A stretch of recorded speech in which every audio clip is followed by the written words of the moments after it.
ঝালকাঠিতে এক বিশাল নির্বাচনী জনসভায় বাংলাদেশ জামায়াতে ইসলামীর আমির ডক্টর শফিকুর রহমান ঘোষণা করেছেন, ইনসাফ ভিত্তিক সমাজ প্রতিষ্ঠা এবং দেশ থেকে পাচার হওয়া অর্থ ফিরিয়ে আনাই হবে তাদের আগামীর মূল লক্ষ্য। শুক্রবার দুপুরে ঝালকাঠি সরকারি উচ্চ বিদ্যালয় মাঠে জামায়াতে ইসলামী ও 11 দলীয় জোটের যৌথ উদ্যোগে আয়োজিত এই জনসভায় তিনি এই বক্তব্য করেন। শহীদ শরীফ ওসমান বিন হাদিকে পুরো জাতির গর্ব আখ্যা দিয়ে ডক্টর শফিকুর রহমান বলেন, হাদি আধিপত্যবাদ মুক্ত ও বৈষম্যহীন বাংলাদেশের স্বপ্ন দেখেছিলেন। জামাত ক্ষমতায় গেলে হাদি হত্যার বিচার নিশ্চিত করা হবে। তিনি আরো বলেন, দেশে চলমান বিচারহীনতার সংস্কৃতি চিরতরে বন্ধ করে প্রতিটি নাগরিকের জন্য ন্যায় বিচার নিশ্চিত করা হবে।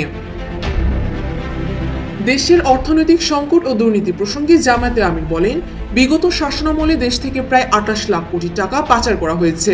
জনগণের এই সম্পদ ফিরিয়ে আনতে প্রয়োজনে সর্বোচ্চ কঠোর ব্যবস্থা নেওয়া হবে। দুর্নীতিবাজ ও দখলদারদের এই মাটিতে আর কোনো ঠাঁই নেই। এছাড়াও জনগণকে সঙ্গে নিয়ে যে কোনো অপতৎপরতা রুখে দেওয়ার আহ্বান জানান তিনি। নারী নিরাপত্তা ও যুব সমাজের ভূমিকার কথা উল্লেখ করে তিনি বলেন, জুলাই আন্দোলনে যুবকদের আত্মত্যাগই ফ্যাসিবাদ মুক্ত বাংলাদেশের পথ দেখিয়েছে। ভবিষ্যতে যোগ্য যুবকদের হাতেই দেশের নেতৃত্ব তুলে দেওয়ার পরিকল্পনা রয়েছে জামাতের। বক্তব্য শেষে তিনি ঝালকাঠি 1 ও ঝালকাঠি 2 আসনের মনোনীত প্রার্থীদের পরিচয় করিয়ে দেন এবং তাদের হাতে দাঁড়িপাল্লার প্রতীক তুলে দিয়ে ইনসাফের পক্ষে ভোট প্রার্থনা করেন।